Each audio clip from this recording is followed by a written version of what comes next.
पावन वार जो बख्शिश कर रहे ने वार माझ की। माझ राग की वार 137 अंग ते बख्शिश की है। तथा श्लोक महला पहला।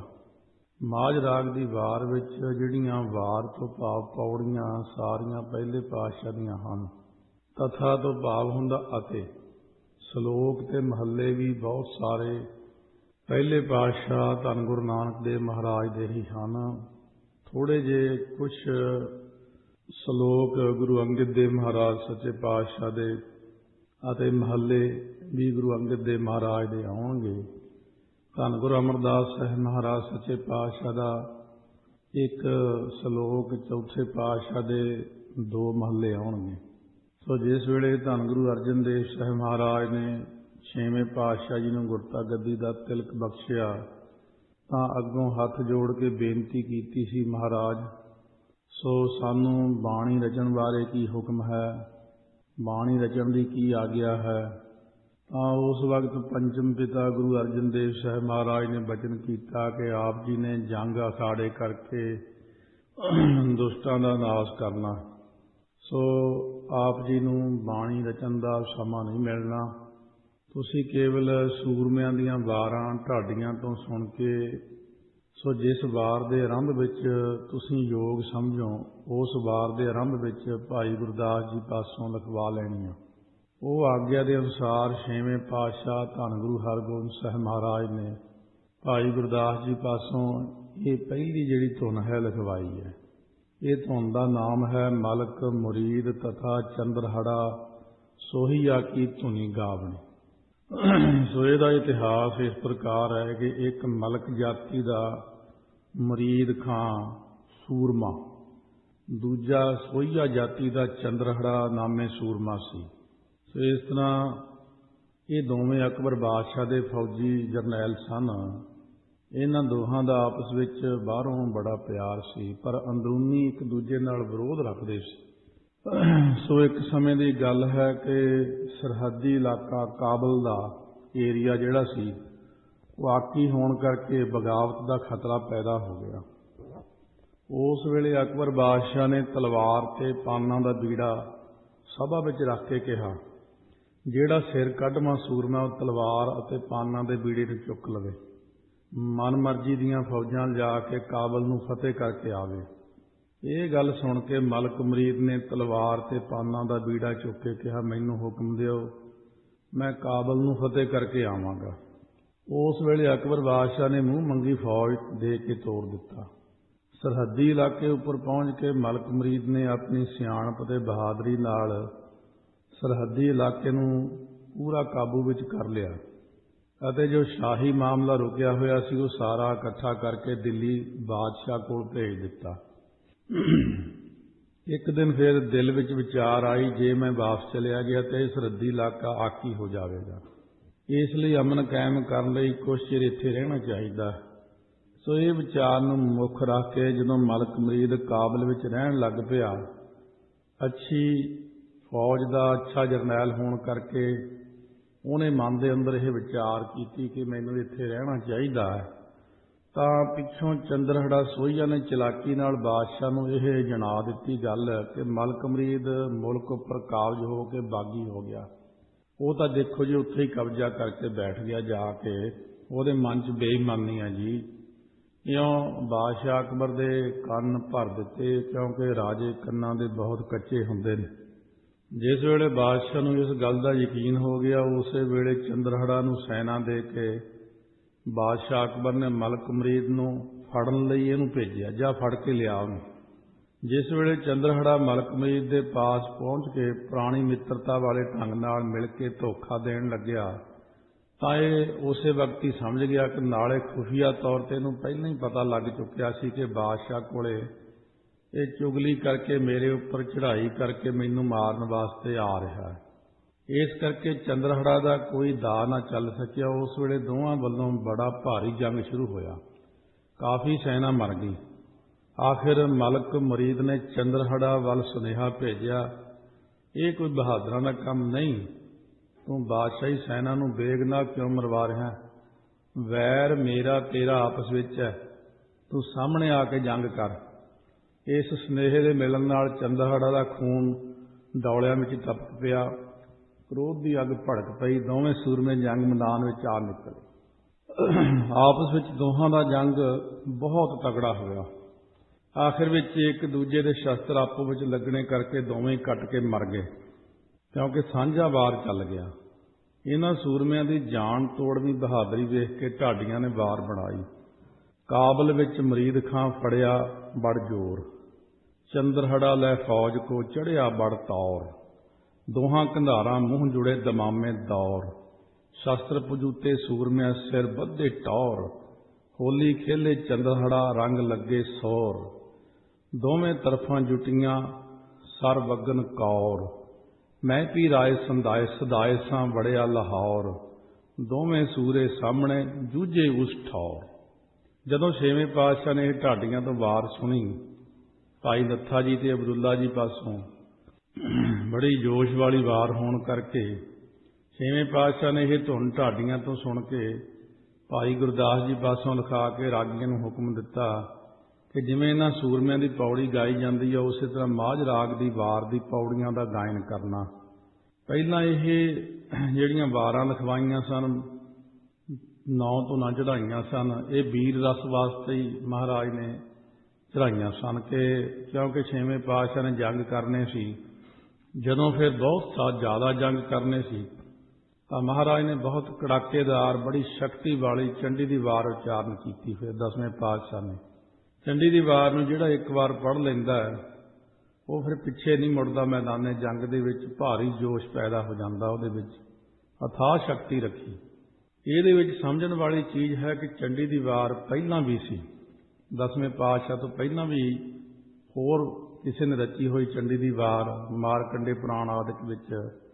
पर वो एक अलग गल हुंदी जदों सत्ता विच सतगुरु आप ने, जदों सतगुरु ने अपनी कलम नाल उस वार नूं लिखिया, ਉਹਦੀ रंगत एक ਵੱਖਰੀ किस्म की हो जाती। जदों महाराज ने वार लिखी, ਇਹਦੇ ਚ ਇੰਨਾ जोश पा दिता वार दे विच कि 10वीं की जिन्नी बाणी है ये सारी वीर रसी हुई है। तो जिहड़ा पढ़ लैंदा एक बारी फिर वो वीर रसी ही रहिंदा हर वक्त, नहीं तो फिर पुराने समय में जंग जिते नहीं सी जाने। सो इस गल का निर्णय उस वक्त तुरकां ने लिया सी। अज तक साडे सामने कोई बंदा खड़िया नहीं है। ये खालसा साडे सामने पता नहीं क्यों अड़िया होया, ये सानू जित भी लैंदे ने। काफ़ी देर खोज इन्हां ने कीती, खोज करदियां गल निकली जिहड़ी इन्हां दी 10वीं दी बाणी आ ना, 10वें पातशाह ने उचारण करके दिती हुई इन्हां नूं। इहदे विच जिहड़ी बाणी जाप साहब है, ये बड़ी वीर रसी बाणी है, अकाल उस्तत है। इसे प्रकार विचित्र नाटक उहदे विच चीज़ ही ऐसी पाती महाराज ने कि जंग की गल ही कीती ज़्यादा। सो इसे प्रकार फिर चंडी चरित्र दोने भाग पहले लड़ाई दे ही ने सारे, 405वां चरित्र सारा जंग का ही बनाया। इसे तरीके नाल फिर ये रचना की सारी बाणी की जिन्नी भी शस्त्र नाम माला शस्त्रां का ही जिक्र किया। तो फिर जफरनामे दे विच भी महाराज ने बहुत ज़्यादा जंग दे ही जिक्र किए ने, बहुत ज़्यादा वीर रसी बाणी महाराज ने उच्चारण की है। इस तरह जिन्नियां भी महाराज ने बाणियां उच्चारण कीतियां, फिर चंडी की वार उच्चारण की। 1428 अंग महाराज ने जो पूरे होने ते कहा किन्ने हो गए अंग। श्री हजूर साहब हीरा घाट माता साहब कौर दे उरले पासे पैंदा अस्थान, इत्थे लिखवाया और इत्थे ही कथा की सी सारी। भाई मनी सिंह नूं लिखारी ला के जो लिखाया, कहते 1428 अंग हो गए। कहते बस गुरु ग्रंथ साहब की बराबरता नहीं करनी, आपां ने 1430 अंग तक नहीं जाना। 1428 अंग तक लिखवा के कुछ बाणियां बाहर भी रखियां, जिमें विशेष तौर पर निहंग सिंह जथेबंदियां च भगवती स्तोत्र मेन है, जिमें ब्रह्म कवच है। तो इस तरीके नाल होर बहुत सारियां बाणियां जो इस तरह उगरदंती बाणी है वो भी बाहर ही है। ऐसियां फिर वीर रसियां वारां लिखवा के जंग के कारनामे दस के जिथे भी जंग होया सतयुग तो लैके जिन्ने जंग होए सारे ही जंग पा दिते विच, अते उन्हां विच की मर्यादावां सन, सूरमे किवें लड़दे सन, ਉਹ ਫਿਰ ਸਾਰੀਆਂ ਚੀਜ਼ਾਂ ਉਹਦੇ ਵਿੱਚ ਪਾਉਣ ਕਰਕੇ ਇੱਕ ਨਵੀਂ ਰਚਨਾ ਰਚੀ, ਖਾਲਸੇ ਨੂੰ ਦਿੱਤਾ ਵੀਰ ਰਸ। ਇਹਦੇ ਨਾਲ ਸੰਤ ਨੂੰ ਸਿਪਾਹੀ ਬਣਾਇਆ ਗਿਆ। ਸੰਤ ਸਰੂਪ ਗੁਰੂ ਗ੍ਰੰਥ ਸਾਹਿਬ ਮਹਾਰਾਜ ਸੱਚੇ ਪਾਤਸ਼ਾਹ ਤੇ ਸਿਪਾਹੀ ਸਾਰੀ ਜਿੰਨੀ ਫੌਜ ਦੀ ਕਾਰਗੁਜ਼ਾਰੀ ਹੁੰਦੀ ਹੈ, ਫੌਜ ਦੇ ਵਿੱਚ ਜੋ ਜੋ ਅਸੂਲ ਚਾਹੀਦੇ ਨੇ ਅਤੇ ਫੌਜ ਨੂੰ ਕਿਹਨਾਂ ਕਿਹਨਾਂ ਚੀਜ਼ਾਂ ਤੋਂ ਬਚਣਾ ਚਾਹੀਦਾ ਹੈ, ਵਿਕਾਰਾਂ ਤੋਂ ਬਚਣਾ ਚਾਹੀਦਾ ਬਾਹਰਲੀਆਂ, ਕਿਉਂਕਿ ਦੁਸ਼ਟ ਲੋਕ ਐਸਾ ਕਰਦੇ ਦੂਜੇ ਦੀ ਫੌਜ ਨੂੰ ਖਤਮ ਕਰਨ ਲਈ ਵੇਸਵਾਵਾਂ ਆਦਿਕ ਭੇਜ ਕੇ ਫੌਜ ਨੂੰ ਖਤਮ ਕੀਤਾ ਜਾਂਦਾ ਹੁੰਦਾ ਸੀ, ਜਾਂ ਵਿਸ਼ ਕੰਨਿਆ ਭੇਜ ਦਿੰਦੇ ਸੀ, ਉਹਦੇ ਨਾਲ ਰਾਜੇ ਇੱਕ ਦੂਜੇ ਰਾਜੇ ਨੂੰ ਮਾਰ ਦਿਆ ਕਰਦੇ ਸੀ। ਇਸ ਤਰ੍ਹਾਂ ਦੀਆਂ ਬਹੁਤ ਸਾਰੀਆਂ ਚਲਾਕੀਆਂ, ਇਹ ਵੀ ਇੱਕ ਵੱਖਰਾ ਵਿੰਗ ਸੀ ਇਹਨਾਂ ਦਾ। ਜਿਵੇਂ ਇਹਨਾਂ ਦੀਆਂ ਇੱਕ ਦੂਜੇ ਦੀਆਂ ਖੁਫੀਆਂ ਏਜੰਸੀਆਂ ਹੁੰਦੀਆਂ ਨੇ ਰਾਜਿਆਂ ਦੀਆਂ, ਅੰਦਰੋਂ ਅੰਦਰ ਪਤਾ ਕਰਨਾ ਸਾਰਾ, ਇਸੇ ਤਰ੍ਹਾਂ ਇਹ ਵੀ ਇੱਕ ਇਹਨਾਂ ਦਾ ਖੁਫੀਆ ਵਿੰਗ ਸੀ ਔਰਤਾਂ ਵੱਲੋਂ, ਜੋ ਬਹੁਤ ਚਲਾਕੀਆਂ ਦੇ ਨਾਲ ਅੱਗੇ ਅੱਗੇ ਤੱਕ ਜਰਨੈਲਾਂ ਤੱਕ ਪਹੁੰਚ ਕਰ ਲੈਂਦੀਆਂ ਤੇ ਫਿਰ ਉਹਨਾਂ ਨੂੰ ਬਦਨਾਮ ਕਰਨਾ, ਉਹਨਾਂ ਨੂੰ ਮਾਰਨਾ, ਉਹਨਾਂ ਦੇ ਐਸੀਆਂ ਦਵਾਈਆਂ ਖਵਾ ਦੇਣੀਆਂ ਜਿਹਨਾਂ ਨਾਲ ਉਹਨਾਂ ਦੀ ਬੁੱਧੀ ਨਾ ਕੰਮ ਕਰੇ, ਜਾਂ ਉਹਨਾਂ ਨੂੰ ਗਲਤ ਗਾਈਡ ਕਰ ਦੇਣਾ, ਉਹਨਾਂ ਦੀ ਜਸੂਸੀ ਕਰਨੀ। ਇਸ ਕਰਕੇ ਫਿਰ ਮਹਾਰਾਜ ਨੇ ਬਹੁਤ ਸਾਰੀਆਂ ਚੀਜ਼ਾਂ ਫੌਜ ਵਾਸਤੇ ਐਸੀਆਂ ਚੀਜ਼ਾਂ ਰੱਖੀਆਂ। ਸ਼ਸਤਰ ਨਾਮ ਮਾਲਾ ਜਿਹੜੀ ਬਖਸ਼ਿਸ਼ ਕੀਤੀ, ਹੋਰ ਸ਼ਸਤਰਾਂ ਦੇ ਨਾਮ ਦੱਸੇ, ਪੁਰਾਣੇ ਇਤਿਹਾਸ ਦੱਸੇ, ਕਿਸ ਵੇਲੇ ਕੀ ਹੋਇਆ। ਜਦੋਂ ਅਸੀਂ ਦੋਨੋਂ ਪੱਖ ਰੱਖ ਲੈਂਦੇ ਹਾਂ, ਨੈਗੇਟਿਵ ਤੇ ਪੋਜ਼ਿਟਿਵ, ਫਿਰ ਸਾਨੂੰ ਸਮਝ ਲੱਗ ਜਾਂਦੀ ਹੈ ਕਿ ਪਿੱਛੇ ਕੀ ਮਿਲਿਆ ਸੀ, ਹੁਣ ਕੀ ਮਿਲ ਰਿਹਾ। ਜਿਹੜਾ ਹੁਣ ਮਿਲਿਆ ਉਹ ਸਾਨੂੰ ਪਿੱਛੇ ਨਹੀਂ ਮਿਲਿਆ ਸੰਸਾਰ ਦੇ ਜੀਵਾਂ ਨੂੰ। ਨਾਮ ਅੰਮ੍ਰਿਤ ਸੁਰ ਨਰ ਮੁਨਿ ਅੰਮ੍ਰਿਤ ਖੋਜਦੇ ਸੋ ਅੰਮ੍ਰਿਤ ਗੁਰ ਤੇ ਪਾਇਆ। ਜਿਹੜਾ ਵੀਰ ਰਸ 10ਵੇਂ ਪਾਤਸ਼ਾਹ ਨੇ ਦਿੱਤਾ, ਉਹ ਵੀਰ ਰਸ ਪਹਿਲਾਂ ਨਹੀਂ ਸੀ ਕਿਸੇ ਕੋਲੇ। 40 ਸਿੰਘਾਂ ਦਾ 20 ਲੱਖ ਫੌਜ ਨਾਲ ਲੜਨਾ, ਇਹ ਇੱਕ ਇਤਿਹਾਸਕ ਚੀਜ਼ ਹੈ। 600 ਸਿੰਘ ਆਨੰਦਪੁਰ ਸਾਹਿਬ 700 ਦੇ ਕਰੀਬ ਰਹੇ, ਉਹਨਾਂ ਦਾ ਇੰਨਾ 10 ਲੱਖ ਫੌਜ ਨਾਲ ਲੜਨਾ ਕੋਈ ਛੋਟੀ ਜਿਹੀ ਗੱਲ ਨਹੀਂ ਸੀ। ਸੋ ਇਸ ਤਰੀਕੇ ਨਾਲ ਇਹ ਬਹੁਤ ਭਾਰੀ ਜੰਗਾਂ ਜਿਹੜੀਆਂ ਮਹਾਰਾਜ ਸੱਚੇ ਪਾਤਸ਼ਾਹ ਨੇ ਖਾਲਸੇ ਨੂੰ ਵੀਰ ਰਸ ਬਖਸ਼ਿਸ਼ ਕਰਕੇ ਦਿੱਤੀਆਂ ਸੀ, ਔਰ ਵੀਰ ਰਸ ਬਖਸ਼ਿਸ਼ ਕੀਤਾ ਮਹਾਰਾਜ ਨੇ ਜਾਪ ਸਾਹਿਬ ਦੀ ਬਾਣੀ ਵਿੱਚ। ਇਹ ਗੱਲ ਦਾ ਨਿਰਣਾ ਉਦੋਂ ਹੋਇਆ ਜਦੋਂ ਕੋਈ ਮਹਾਂਪੁਰਖ ਪਹਿਲਾਂ ਪੁਰਾਣਿਆਂ ਟਾਈਮਾਂ 'ਚ ਕਾਬਲ ਦੇ ਵਿੱਚ ਪ੍ਰਚਾਰ ਕਰਨ ਗਏ ਸੀ। ਉਹ ਜਦੋਂ ਆਪਣਾ ਜਥਾ ਲੈ ਕੇ ਉੱਥੇ ਗਏ ਸੀ ਤਾਂ ਇੱਕ ਮੁਸਲਮਾਨਾਂ ਦੀ ਬਸਤੀ 'ਚੋਂ ਲੰਘਦਿਆਂ ਹੋਇਆਂ ਉਹਨਾਂ ਦੇ ਆਵਾਜ਼ ਪਈ ਕੰਨਾਂ 'ਚ ਜਾਪ ਸਾਹਿਬ ਦੀ। ਉਹਨਾਂ ਨੇ ਦਰਵਾਜ਼ਾ ਖੜਕਾਇਆ ਤੇ ਅੰਦਰ ਇੱਕ ਬੰਦਾ ਜਾਪ ਸਾਹਿਬ ਦਾ ਪਾਠ ਟੇਪ ਰਿਕਾਰਡ ਲਾ ਕੇ ਬੈਠਾ। ਲਾਗੇ ਇਹ ਹੁਣ ਗੱਲ ਥੋੜ੍ਹੀ ਜਿਹੀ ਤਰਕ ਵਾਲੀ ਆ ਜਾਣੀ ਤੁਹਾਡੇ 'ਚ, ਤਰਕ ਨਾ ਕਰਿਓ ਇਸ ਗੱਲ ਤੇ, ਕਿਉਂ ਜਿਵੇਂ ਹੋਇਆ ਆਪਾਂ ਉਵੇਂ ਸੁਣਾ ਦੇਣਾ, ਤੁਸੀਂ ਆਪ ਅੰਦਾਜ਼ਾ ਲਾਇਓ ਗੱਲ ਕੀ ਹੈ। ਲਾਗੇ ਇੱਕ ਪਿੰਜਰੇ 'ਚ ਕੁੱਕੜ ਬੈਠਾ, ਉਹ ਜਾਪ ਸਾਹਿਬ ਦਾ ਪਾਠ ਬੰਦਾ ਲਾ ਕੇ ਆਪ ਵੀ ਬੈਠਾ ਸੁਣਦਾ, ਉਹਨੂੰ ਵੀ ਸੁਣਾ ਰਿਹਾ। ਤੋ ਮਹਾਂਪੁਰਖਾਂ ਨੇ ਪੁੱਛਿਆ ਵੀ ਇਹ ਜਾਪ ਸਾਹਿਬ ਤੁਸੀਂ ਕਿਵੇਂ? ਕਹਿੰਦੇ ਇਹ ਤਾਂ ਹੈ ਹੀ ਸਾਡੀ ਚੀਜ਼, ਕਿਉਂਕਿ ਲਿਖੀ ਅਰਬੀ ਫਾਰਸੀ 'ਚ ਮਹਾਰਾਜ ਨੇ, ਸਾਨੂੰ ਤਾਂ ਬਹੁਤਾ ਸਮਝ ਲੱਗਦਾ, ਅੱਲਾ ਦੀ ਇਬਾਦਤ ਬੜੀ ਕੀਤੀ ਹੋਈ ਹੈ ਇਹਦੇ ਵਿੱਚ।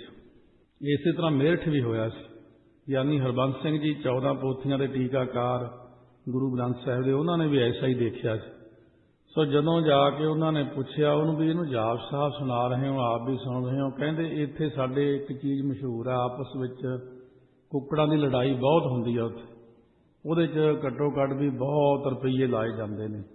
ਕਹਿੰਦੇ ਇਹ ਹਾਰ ਗਿਆ ਸੀ। ਕਹਿੰਦਾ ਅਸੀਂ ਇੱਕ ਚੀਜ਼ ਕੱਢੀ ਹੈ ਸਾਰਿਆਂ ਨੇ ਮਿਲ ਕੇ ਵੀ 10ਵੇਂ ਪਾਤਸ਼ਾਹ ਦੀ ਫੌਜ ਜਿੱਤਦੀ ਕਿਉਂ ਸੀ? ਉਹ ਇਸ ਕਰਕੇ ਜਿੱਤਦੀ ਸੀ ਕਿਉਂਕਿ ਉਹਨਾਂ ਕੋਲ ਵੀਰ ਰਸੀ ਆ ਜਿਹੜੀ ਚੀਜ਼ ਸੀ ਨਾ, ਜਾਪ ਸਾਹਿਬ, ਇਹ ਛਵਈਏ ਚੌਪੀ ਸਾਹਿਬ, ਜਿਹੜੀ ਚੰਡੀ ਦੀ ਵਾਰ ਥੋੜੀ ਹੈ, ਚੰਡੀ ਚਰਿੱਤਰ ਹੈ, ਇਹਨਾਂ ਨਾਲ ਇੰਨਾ ਵੀਰ ਰਸ ਭਰ ਜਾਂਦਾ ਕਿ ਬੰਦੇ ਦੇ ਮੂਹਰੇ ਕੋਈ ਖੜ ਹੀ ਨਹੀਂ ਸਕਦਾ। ਇਸ ਕਰਕੇ ਮੈਂ ਇਹਨੂੰ ਸੁਣਾਵਾਂਗਾ 40 ਦਿਨ ਜਾਪ ਸਾਹਿਬ ਦਾ ਇੱਕ ਪਾਠ ਰੋਜ਼, ਫਿਰ ਦੇਖਣਾ ਤੁਸੀਂ ਜਿੱਤ ਜਾਏਗਾ।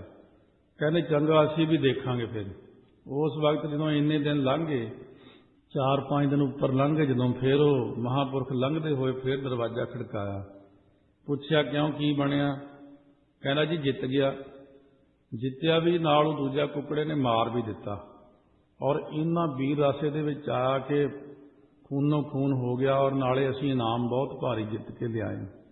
ਇਹ ਤਾਂ ਇੱਕ ਪ੍ਰਮਾਣ ਦੀ ਗੱਲ ਹੈ ਕਿ ਗੱਲ ਦੇਖੀ, ਅੱਖੀਂ ਦੇਖੀ। ਮੇਰੇ ਤੇ ਯਕੀਨ ਨਹੀਂ ਕਰਨਾ, ਉਹ ਮਹਾਂਪੁਰਖ ਵਾਲੇ ਹੈਗੇ ਆ, ਉਹਨਾਂ ਨੂੰ ਮਿਲਾ ਸਕਦੇ ਹਾਂ ਆਪਾਂ। और ਗਿਆਨੀ ਹਰਬੰਸ ਸਿੰਘ ਜੀ ਪਟਿਆਲੇ ਵਾਲੇ, ਜਿਨ੍ਹਾਂ ਦਾ ਟੀਕਾ ਇਸ ਵਕਤ ਸੰਸਾਰ ਭਰ ਦੇ ਵਿੱਚ ਸਟੀਕ ਗੁਰੂ ਗ੍ਰੰਥ ਸਾਹਿਬ ਦਾ, ਉਹ ਜਦੋਂ ਮੇਰਠ ਲੰਘੇ ਜਾਂਦੇ ਸੀ ਮੁਸਲਮਾਨਾਂ ਦੀ ਬਸਤੀ ਵਿੱਚੋਂ, ਉੱਥੋਂ ਹੀ ਕਹਿੰਦੇ ਜਾਪ ਸਾਹਿਬ ਦੀ ਆਵਾਜ਼ ਆਈ ਸੀ। ਅਸੀਂ ਦਰਵਾਜ਼ਾ ਖੜਕਾਇਆ, 2 ਜਾਣੇ ਜਾਂਦੇ ਤੁਰੇ। ਜਦੋਂ ਦਰਵਾਜ਼ਾ ਖੋਲ੍ਹਿਆ, ਜਾਪ ਸਾਹਿਬ ਲੈ ਕੇ ਟੇਪ ਰਿਕਾਰਡ ਉੱਚੇ ਥਾਂ ਰੱਖੀ ਤੇ 4-5 ਬਜ਼ੁਰਗ ਮੁਸਲਮਾਨ ਸ਼ਰਵਣ ਕਰ ਰਹੇ ਸੀ। ਉਹ ਦੇਖ ਕੇ ਹੱਥ ਜੋੜੇ, ਫਤਿਹ ਬੁਲਾਈ ਇਹਨਾਂ ਨੇ, ਤੇ ਉਹਨਾਂ ਨੇ ਵੀ ਅੱਗਿਓਂ ਬਹੁਤ ਝੁਕ ਕੇ ਸਤਿਕਾਰ ਕੀਤਾ, ਖੜੇ ਹੋ ਗਏ। ਉਸ ਵਕਤ ਕਹਿਣ ਲੱਗੇ ਭਾਈ ਹਰਬੰਸ ਸਿੰਘ ਜੀ ਵੀ ਤੁਸੀਂ ਇਹ ਜਿਹੜਾ ਜਾਪ ਸਾਹਿਬ ਸੁਣਦੇ ਹੋ, ਤੁਸੀਂ ਤਾਂ ਮੁਸਲਮਾਨਾਂ ਦੇ ਘਰ ਜਨਮ ਲਿਆ ਹੋਇਆ। ਉਹ ਕਹਿੰਦਾ ਜੀ ਇਹ ਅਰਬੀ ਫਾਰਸੀ 'ਚ ਹੋਣ ਕਰਕੇ ਸਾਨੂੰ ਬਹੁਤ ਸੌਖਾ ਸਮਝ ਲੱਗ ਜਾਂਦਾ, ਨਾਲੇ ਇਹਦੇ 'ਚ ਤਾਂ ਅੱਲਾ ਦੀ ਇਬਾਦਤ ਹੀ ਹੈ। ਇੱਕ ਚੀਜ਼ ਦੇਖੀ ਹੈ ਕਿ ਇਹ ਸੁਣਨ ਦੇ ਨਾਲ ਸਾਡੇ ਅੰਦਰ ਸਰੀਰ ਵਿੱਚ ਸਪਿਰਿਟ ਬੜੀ ਰਹਿੰਦੀ ਹੈ। ਸਾਰਾ ਦਿਨ ਅਸੀਂ ਚਕੰਨੇ ਰਹਿੰਦੇ ਹਾਂ, ਤਕੜੇ ਰਹਿੰਦੇ ਹਾਂ, ਹੱਡ ਗੋਡੇ ਨਹੀਂ ਦੁਖਦੇ ਸਾਡੇ, ਔਰ ਇਹਦੇ ਨਾਲ ਸਾਡੇ ਘਰਾਂ 'ਚ ਬਰਕਤ ਬੜੀ ਰਹਿੰਦੀ ਹੈ, ਕਿਰਪਾ ਵੀ ਰਹਿੰਦੀ ਮਹਾਰਾਜ ਦੀ।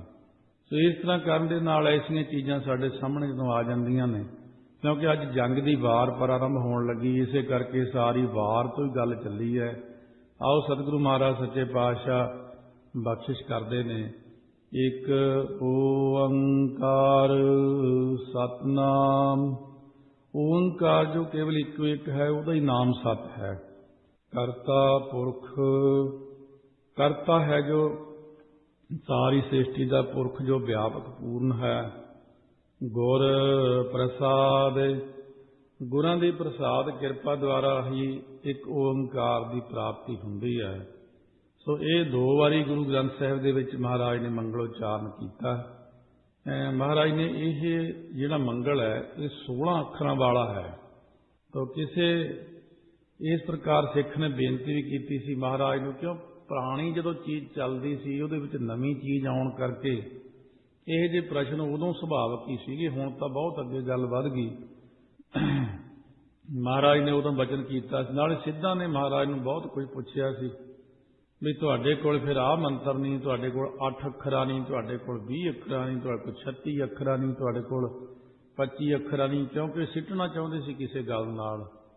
ਗੁਰੂ ਨਾਨਕ ਦੇਵ ਜੀ ਨੇ ਫਿਰ ਸਾਰੇ ਹੀ ਦੱਸੇ ਸੀ। ਇਸ ਤਰ੍ਹਾਂ ਇਹ ਜਿਹੜਾ ਉਚਾਰਨ ਕੀਤਾ ਮਹਾਰਾਜ ਗੁਰੂ ਅਰਜਨ ਦੇਵ ਜੀ ਸੱਚੇ ਪਾਤਸ਼ਾਹ ਨੇ, ਇਹਦੇ ਵਿੱਚ ਮਹਾਰਾਜ ਨੇ 16 ਅੱਖਰਾਂ ਦੀ ਵਰਤੋਂ ਕੀਤੀ ਹੈ। ਆਓ ਕਿਸੇ ਸਿੱਖ ਨੇ ਬੇਨਤੀ ਕੀਤੀ ਕਿ ਸਤਿਗੁਰੂ ਮਹਾਰਾਜ ਸੱਚੇ ਪਾਤਸ਼ਾਹ ਦਾ ਸਰੂਪ ਕਥਨ ਕਰੋ, ਕੈਸਾ ਹੁੰਦਾ। ਮਹਾਰਾਜ ਗੁਰੂ ਨਾਨਕ ਦੇਵ ਸੱਚੇ ਪਾਤਸ਼ਾਹ ਸਤਿਗੁਰ ਦਾ ਸਰੂਪ ਦੱਸਦੇ ਕੈਸਾ ਹੁੰਦਾ। ਸ਼ਲੋਕ ਮਹੱਲਾ ਪਹਿਲਾ। ਗੁਰ ਦਾਤਾ ਗੁਰ ਹਿਵੈ ਘਰ, ਗੁਰ ਦੀਪਕ ਤਿਹ ਲੋਏ। ਸਾਡੇ ਗੁਰੂ ਸਾਹਿਬ ਜੀ ਸਾਰੇ ਸੰਸਾਰ ਦੇ ਦਾਤੇ ਨੇ। ਹੁਣ ਗੁਰੂ ਨਾਨਕ ਸਾਹਿਬ ਦਾ ਸ਼ਬਦ ਹੋਣ ਕਰਕੇ ਸੁਭਾਵਿਕ ਹੀ ਇਹ ਅਕਾਲ ਪੁਰਖ ਵੱਲ ਹੀ ਚਲਿਆ ਜਾਣਾ, ਕਿਉਂਕਿ ਅਕਾਲ ਪੁਰਖ ਗੁਰੂ ਨਾਨਕ ਦੇਵ ਜੀ ਦੇ ਸਤਿਗੁਰੂ ਨੇ। ਅਕਾਲ ਪੁਰਖ ਨੂੰ ਗੁਰੂ ਧਾਰਿਆ ਗੁਰੂ ਨਾਨਕ ਦੇਵ ਜੀ ਨੇ। ਇਸ ਕਰਕੇ ਗੁਰੂ ਨਾਨਕ ਦੇਵ ਜੀ ਸਾਰੇ ਸਰੂਪਾਂ ਦਾ ਵਰਣਨ ਕਰਦੇ, ਅਕਾਲ ਪੁਰਖ ਜੀ ਕੈਸੇ ਨੇ, ਗੁਰੂ ਨਾਨਕ ਦੇਵ ਜੀ ਵੀ ਐਸੇ ਹੀ ਨੇ। ਐਸੇ ਹੀ ਗੁਰੂ ਗ੍ਰੰਥ ਸਾਹਿਬ ਮਹਾਰਾਜ ਨੇ। ਸਾਡੇ ਸਤਿਗੁਰੂ ਗੁਰਦਾਤਾ, ਸੰਸਾਰ ਦੇ ਦਾਤੇ ਨੇ। ਗੁਰ ਹਿਵੈ ਘਰ, ਹਿਵੈ ਨਾਮ ਹੁੰਦਾ ਬਰਫ਼ ਦਾ। ਬਰਫ਼ ਦੇ ਵਿੱਚ ਜਿਵੇਂ ਠੰਡੀ ਸ਼ਾਂਤੀ, ਠੰਡੀ ਹਵਾ ਚੱਲਦੀ ਹੈ, ਗਰਮੀਆਂ 'ਚ ਚੰਗੀ ਲੱਗਦੀ ਹੈ, ਇਸੇ ਤਰ੍ਹਾਂ ਸਾਡੇ ਸਤਿਗੁਰੂ ਸੱਚੇ ਪਾਤਸ਼ਾਹ ਹਿਵੈ ਤੋਂ ਭਾਵ ਸ਼ਾਂਤੀ ਦਾ ਘਰ ਨੇ। ਫਿਰ ਸਾਡੇ ਗੁਰੂ ਸਾਹਿਬ ਜੀ ਦੀਪਕ ਵਾਂਗੂ ਤਿੰਨਾਂ ਲੋਕਾਂ ਵਿੱਚ ਪ੍ਰਕਾਸ਼ ਕਰਨ ਵਾਲੇ ਨੇ। ਹਿਵੈ ਘਰ ਕਿਵੇਂ ਹੁੰਦਾ? ਬਰਫ਼ ਦਾ ਘਰ। ਜਿਵੇਂ ਜਦੋਂ ਗਰਮੀਆਂ ਦੇ ਦਿਨਾਂ ਵਿੱਚ ਬੰਦਾ ਗਰਮੀ ਨਾਲ ਬੜਾ ਤੜਫਦਾ ਹੈ, ਜੇ ਪਹਾੜਾਂ ਵੱਲੋਂ ਜਿੱਧਰ ਬਰਫ਼ ਪਈ ਹੁੰਦੀ ਉੱਧਰੋਂ ਹਵਾ ਆਵੇ ਠੰਡੀ, ਤਾਂ ਠੰਡੀ ਠਾਰ ਹੋ ਕੇ ਹਵਾ ਆ ਕੇ ਬੜੀ ਸੋਹਣੀ ਲੱਗਦੀ ਹੈ, ਠੰਡੀ ਠੰਡੀ ਹਵਾ। ਇਸ ਤਰ੍ਹਾਂ ਸਤਿਗੁਰੂ ਸੱਚੇ ਪਾਤਸ਼ਾਹ ਮਾਨੋ ਬਰਫ਼ ਦਾ ਪਹਾੜ ਨੇ, ਸ਼ਾਂਤੀ ਦਾ ਪਹਾੜ ਸਤਿਗੁਰੂ ਸੱਚੇ ਪਾਤਸ਼ਾਹ। ਜਦੋਂ ਉਹਨਾਂ ਵੱਲੋਂ ਗੁਰਬਾਣੀ ਦੀ ਇੱਧਰ ਨੂੰ ਧੁਨੀ ਆਉਂਦੀ ਸਾਡੇ ਵੱਲ ਨੂੰ, ਗੁਰਬਾਣੀ ਦੀ ਧੁਨੀ ਹੀ ਠੰਡ ਪਾ ਦਿੰਦੀ। ਤੇਰਾ ਮੁੱਖ ਸੁਹਾਵਾ ਜੀ ਉਹ ਸਹਿਜ ਧੁਨ ਬਾਣੀ। ਇਸ ਤਰ੍ਹਾਂ ਦੀਪਕ ਵਾਂਗੂ ਤਿੰਨਾਂ ਲੋਕਾਂ ਦੇ ਵਿੱਚ ਪ੍ਰਕਾਸ਼ ਕਰਨ ਵਾਲੇ ਹਨ ਸਾਡੇ ਸਤਿਗੁਰੂ। ਅਮਰ ਪਦਾਰਥ ਨਾਨਕਾ ਮਨ ਮਾਨਿਆ ਸੁਖ ਹੋਏ। ਮਹਾਰਾਜ ਕਥਨ ਕਰਦੇ ਨੇ, ਗੁਰਾਂ ਦੇ ਮਨ ਤੋਂ ਭਾਵ ਮੰਤਰ ਮਾਨਿਆ ਮੰਨਣ ਨਾਲ ਅਮਰ ਪਦਾਰਥ ਹੁੰਦਾ ਗਿਆਨ ਤੇ ਮੋਖ, ਮੁਕਤੀ ਦੀ ਪ੍ਰਾਪਤੀ ਹੁੰਦੀ। अमर पदार्थ नानका मन मानिया सुख होए। अमर पदार्थ जिहड़ा है, अमर पदार्थ मरण तो रहत पदार्थ है, नाम पदार्थ। जदों इहनूं मन दे अंदर मनन कीता तां आत्मक आनंद प्राप्त होया। मोख दा स्वरूप की है? कहंदे सुख होए। सुख स्वरूप परमानंद दी जिहड़ी प्राप्ति होनी है, यही मुक्ति दा स्वरूप है। सो मोख दीयां दो अंशां ने, एक परमानंद दी प्राप्ति ते संसार अनर्थ दुख दी निवृत्ति ते सुख होए। इन्ना कहण नाल संसार अनर्थ दुख दी निवृत्ति भी नाल ही हो जाती। सो जीव की की व्यवस्था हुंदी, महाराज सच्चे पातशाह किरपा करके दसो। हुण तां उत्तर दिंदे पहले पातशाह कि जीव किस किस प्रकार दुनिया च जदों आउंदा है, इहदियां की अवस्थावां हुंदियां ने, की स्टेजां हुंदियां ने। महला पहला। पहला प्यार लगा थान दुध, दूजा माए बाप की सुध।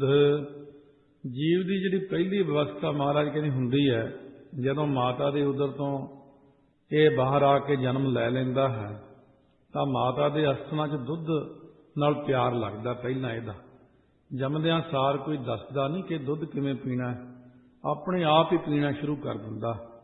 दूजी अवस्था यह है कि माँ प्यो की सुध खबर हो जाती है, मेरी माँ है। सब तो पहला खबर इहनूं ये हुंदी। फिर हौली हौली पिता की खबर हुंदी, ये मेरा पिता है। क्योंकि हर वक्त उन्हें खिडौना, गोदी चुकना, प्यार करना, लाड़ लनाउणा, वो माँ की गोद विच बहुत आनंद माणदा है। ये गल साइंसदानां ने भी सिद्ध की है कि जिन्ना बच्चे छोटे नूं आनंद अपनी माता की गोद विच आउंदा, उन्ना होर किते नहीं आउंदा। इस करके मावां नूं चाहीदा कि वो छोटे बच्चों नूं ज़्यादातर अपने नाल प्यार नाल लाउण, उन्हां नूं प्यार करन। बच्चे नूं बहुती चीज़ नालों एक दुध ते एक माँ का प्यार।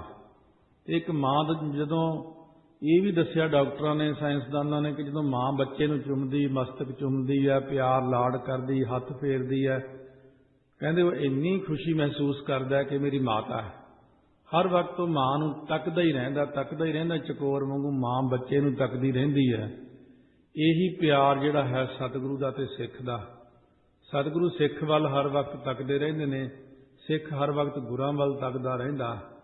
तो इस करके सतगुरु महाराज सच्चे पातशाह कहंदे ने, पहले गुरसिख नूं चाहीदा कि जे भांडा धोए बैस धूप देवो तो दूधे को जावो। निष्काम कर्मां दा दुध लैण लई सतगुरां कोल पहला कर्म करे जाण दा। दूजा कर्म ये करे कि आ बंदे नूं अपने माँ बाप की जिवें सुध हो जाती है, इसे तरह सिख नूं सब तो पहला अपनी माँ जिहड़ी कुदरत है, मदर नेचर है जिहड़ी, पहला इहदी खबर, अते बाप जो परमात्मा है, बाप हमारा सतचंग जीवी, भाई हमारे सदही जीवी, ये फिर खबर होनी चाहिए कि साडे माँ बाप असल विच कौन है। हर आपे माता आपे पिता जिन जियो पाए जगत दिखाया। ये इहदे अंतरीब भाव ने। पहले भाव आपां सुनी लए की ने, वैसे तो सधारण भाव विच उही भाव है, पर जदों अंतरीब भाव विच आपां विचार के देखिए, इस अवस्था नूं पहलां तां आ गई तमो रजो सतो विच। आपां चौथे पद की जदों गल करांगे, उत्थे तां इह रहना नहीं ना जाके, संसारी ना दुध रहे, ना संसारी माँ बाप रहे। चौथे पद विच तां माँ बाप परमेश्वर ही है। हर आपे माता आपे पिता जिन जियो पाए जगत दिखाया। दूजा माए बाप की सुध। पहला प्यार लगा थण दुध। जदों संसार दे अंदर जीव जन्म लैंदा है, उस वक्त जदों हले माता का दुध पींदा, उदों अमृत संस्कार हो जाना चाहिए। पहला ही जन्म संस्कार पतासे थोड़े लैके 4-5 लोहे के बाटे च पा के जां स्टील का बाटा मिल जे, थोड़ा जल पा के, किरपान मांज के, फेर के, केसी इशनान देग बना, फिर उदों जपजी साहब का पाठ करदे किरपान विच फेर के पहलियां 5 बूंदां फिर बच्चे दे मुख पा, अखां च पा, सिर विच पा, फिर दुध पिया। फिर दूजा माए बाप की सुध। जदों दूजा संस्कार आ जांदा खालसे का अमृत संस्कार, उदों माता साहब कौर ते बाप कलगीधर पिता जी की खबर होनी चाहिए है कि मेरे माँ बाप कौन ने असल विच। तीजा भैया भाभी बेब। चौथा प्यार उपन्नी खेड। तीजी ये व्यवस्था हुंदी है कि ये मेरा भरा है, ये मेरी भाभी है, ये मेरी बेब कौन भैन है, ਬੇਬੇ ਨਾਨਕੀ, ਜਿਵੇਂ ਬੇਬ ਅੱਖਰ ਭੈਣ ਦਾ ਵਾਚਕ ਹੈ। ਸੋ ਮਹਾਰਾਜ ਸੱਚੇ ਪਾਤਸ਼ਾਹ ਜਿਵੇਂ ਸ਼ਬਦ ਉਚਾਰਨ ਕਰਦੇ ਨੇ, ਸੋ ਬਾਪ ਹਮਾਰਾ ਸਦ ਚਰਨਜੀਵੀ, ਭਾਈ ਹਮਾਰੇ ਸਦ ਹੀ ਜੀਵੀ, ਮੀਤ ਹਮਾਰੇ ਸਦਾ ਵਿਨਾਸੀ, ਕੁਟੰਬ ਹਮਾਰਾ ਨਿਜ ਘਰ ਵਾਸੀ। ਇਸ ਪ੍ਰਕਾਰ ਮਹਾਰਾਜ ਸੱਚੇ ਪਾਤਸ਼ਾਹ ਕਹਿੰਦੇ ਨੇ ਅੰਤਰੀਵ ਭਾਵ ਦੇ ਵਿੱਚ ਵੀ ਸ਼ੁਭ ਗੁਣਾ ਰੂਪੀ ਜਿਹੜੇ ਭਰਾ ਨੇ, ਇਸੇ ਤਰ੍ਹਾਂ ਸ਼ੁਭ ਜਿਹੜੇ ਗੁਣ ਨੇ ਇਹਨਾਂ ਦੇ ਵਿੱਚ ਫਿਰ ਇੱਕ ਅੱਛੀਆਂ ਆਦਤਾਂ ਜਿਹੜੀਆਂ ਨੇ, ਸੀਲ ਸੁਭਾਵ ਹੋਣਾ, ਇਸੇ ਪ੍ਰਕਾਰ ਬਹੁਤ ਸਾਰੀਆਂ ਜਿਹੜੀਆਂ ਚੀਜ਼ਾਂ ਨੇ ਉਹਨਾਂ ਦੇ ਵਿੱਚ ਇੱਕ ਸ਼ੁਭ ਗੁਣ ਹੁੰਦੇ ਨੇ ਵੱਡੇ, ਇੱਕ ਉਹਨਾਂ 'ਚ ਉਪਗੁਣ ਹੁੰਦੇ ਨੇ ਛੋਟੇ। ਉਪਕਾਰ ਕਰਨਾ, ਹੋਰ ਨਿਮ ਕੇ ਚੱਲਣਾ ਇਤਿਆਦਿਕ। ਇਹ ਭਰਾ ਜਾਈ ਤੋਂ ਭਾਵ ਭਰ ਜਾਈ, ਇਹ ਜਿਹੜਾ ਹੈ ਭਰਾ ਦੀ ਜਾਈ ਤੋਂ ਭਾਵ ਭਰਾ ਦੀ ਭਰਤਾ, ਜਿਹੜੀ ਇਸਤਰੀ ਭਾਵ ਹੈ ਉਹ ਭਰਤਾ ਹੈ ਉਹਦਾ। ਇਸ ਤਰ੍ਹਾਂ ਸ਼ੁਭ ਗੁਣ ਨਾਲ ਨਾਲ ਪੈਦਾ ਕਰ ਲੈਣੇ ਚਾਹੀਦੇ ਨੇ। ਇਹ ਬੇਬ ਹੈ, ਭੈਣ ਹੈ। ਸੋ ਇਹ ਸਾਰਾ ਕੁਝ ਸੱਤੇ ਬਲਵੰਡੇ ਦੀ ਵਾਰ ਵਿੱਚ ਵੀ ਉਚਾਰਨ ਕੀਤਾ ਹੈ। ਦੈਵੀ ਗੁਣ ਜਿਹੜੇ ਨੇ ਇਹ ਭੈਣ ਅਤੇ ਭਰਾ ਲੱਗਦੇ ਨੇ ਸਾਡੇ, ਇਹ ਸਾਰੇ ਇਕੱਠੇ ਹੀ ਮਿਣ ਲੈਣੇ ਨੇ। ਚੌਥਾ ਪਿਆਰ ਉਪੰਨੀ ਖੇਡ। ਚੌਥੀ ਇਹ ਵਿਵਸਥਾ ਹੁੰਦੀ ਕਿ ਪਿਆਰੀਆਂ ਪਿਆਰੀਆਂ ਖੇਡਾਂ 'ਚ ਬੱਚਾ ਉਹ ਚਿੱਤ ਲਾਉਂਦਾ, ਖੇਡਾਂ ਨੂੰ ਉਤਪੰਨ ਕਰਦਾ, ਖੇਡਾਂ ਵਿੱਚ ਪਿਆਰ ਕਰਦਾ। ਚੌਥੀ ਵਿਵਸਥਾ ਇਹ ਹੈ। ਪਰ ਸਾਡੀ ਚੌਥੀ ਅਵਸਥਾ ਇਹ ਹੈ ਕਿ ਅਸੀਂ ਜਿਹੜੀ ਉਹ ਖੇਡ ਖੇਡਣੀ ਹੈ ਵੈਖਰੀ ਮਧਮਾ ਪਸੰਤੀ ਪਰਾ ਦੀ, ਉਹ ਸਾਡੀ ਸ਼ੁਰੂ ਹੋ ਜਾਣੀ ਚਾਹੀਦੀ ਹੈ। ਚੌਥੇ ਪਦ ਵਿੱਚ ਜਾ ਕੇ ਪਹਿਲੇ ਦੂਜੇ ਤੀਜੇ ਲੰਘ ਕੇ ਚੁੱਕੇ। ਪਹਿਲਾ ਤਮੋ ਗੁਣ, ਦੂਜਾ ਸਤੋ ਗੁਣ, ਰਜੋ ਗੁਣ ਆ ਗਿਆ, ਤੀਜਾ ਗੁਣ ਆ ਗਿਆ ਜਿਹੜਾ ਸੀ ਸਤੋ ਗੁਣ, ਚੌਥੇ ਪਦ ਵਿੱਚ ਪਿਆਰ ਉਪੰਨੀ ਖੇਡ। ਉਹ ਪਰਮੇਸ਼ਰ ਦੀ ਖੇਡ ਵਿੱਚ ਪਿਆਰ ਪੈਦਾ ਹੋ ਜਾਂਦਾ। ਜਿਹੜਾ ਗੁਰਸਿੱਖ ਪਰਮੇਸ਼ਰ ਦੀ ਇਹ ਜਗਤ ਦੀ ਸਾਰੀ ਖੇਡ ਦੇਖਦਾ, ਉਹ ਇਹੋ ਇਸ ਸੰਸਾਰ ਤੁਮ ਦੇਖਦੇ, ਇਹੋ ਹਰ ਕਾ ਰੂਪ ਹੈ, ਹਰ ਰੂਪ ਨਦਰੀ ਆਇਆ। ਕਿਉਂ ਬੱਚੇ ਦੀ ਅਵਸਥਾ ਤਾਂ ਦੱਸੀ ਬੰਦੇ ਦੀ, ਪਰ ਨਾਲ ਨਾਲ ਗੁਰਸਿੱਖ ਨੇ ਇਹ ਅਵਸਥਾ ਆਪਣੇ ਉੱਤੇ ਵੀ ਢੁਕਾ ਲੈਣੀਆਂ ਨੇ। ਪੰਜਵੇਂ ਖਾਣ ਪੀਣ ਕੀ ਧਾਤ। ਪੰਜਵੀਂ ਇਹ ਅਵਸਥਾ ਹੁੰਦੀ ਪਦਾਰਥਾਂ ਦੇ ਖਾਣ ਪੀਣ ਦੀ ਤਰਫ ਧਾਤ ਹੁੰਦਾ, ਦੌੜਦਾ ਹੈ। ਇੱਥੋਂ ਤੱਕ ਪੰਜ ਵਿਵਸਥਾ ਬਾਲਕ ਦੀਆਂ ਇਹ ਗਿਣੀਆਂ ਨੇ। ਇੱਥੇ ਤੱਕ ਮਹਾਰਾਜ ਕਹਿੰਦੇ ਪੰਜਵੀਂ ਅਵਸਥਾ ਜਿਹੜੀ ਸਿੱਖ ਦੀ ਆ ਉਹ ਹੈ ਖਾਣ ਪੀਣ ਕੀ ਧਾਤ। ਖਾਣ ਪੀਣ ਵੱਲ ਕੀ ਦੌੜਨਾ ਹੈ, ਬੰਦ ਕਰ ਇਹਨੂੰ। ਲੋਕੀ ਕਹਿੰਦੇ ਲਓ ਜੀ ਜੇ ਜਵਾਨੀ ਜਿਹਨਾਂ ਖਾਧਾ ਪੀਤਾ ਫਿਰ ਕੀ ਜਵਾਨੀ ਕਾਹਦੀ ਹੋਈ। ਮਹਾਰਾਜ ਕਹਿੰਦੇ ਤੂੰ ਕੀ ਦੌੜਨਾ, ਤੂੰ ਨਹੀਂ ਦੌੜਨਾ ਉੱਧਰ। ਇਹ ਸੰਸਾਰ ਦੇ ਲੋਕਾਂ ਦੀ ਪੰਜਵੀਂ ਅਵਸਥਾ ਉੱਧਰ ਦੀ ਹੈ, ਗੁਰਸਿੱਖ ਦੀ ਪੰਜਵੀਂ ਇੱਧਰ ਦੀ ਹੈ। ਸੋ ਇਸ ਕਰਕੇ ਛੇਵੇਂ ਕਾਮ ਨਾ ਪੁੱਛੈ ਜਾਤ। ਅੱਗੋਂ ਜਵਾਨੀ ਦੀ ਅਵਸਥਾ ਚੱਲ ਪਈ। ਇਹ ਵਿਵਸਥਾ ਇਉਂ ਹੈ, ਜਵਾਨੀ ਦੇ ਆਉਣ ਨਾਲ ਕਾਮ ਦਾ ਇੰਨਾ ਜ਼ੋਰ ਵੱਧ ਜਾਂਦਾ ਜੋ ਪੁੱਛਿਆ ਹੀ ਨਹੀਂ ਜਾਂਦਾ।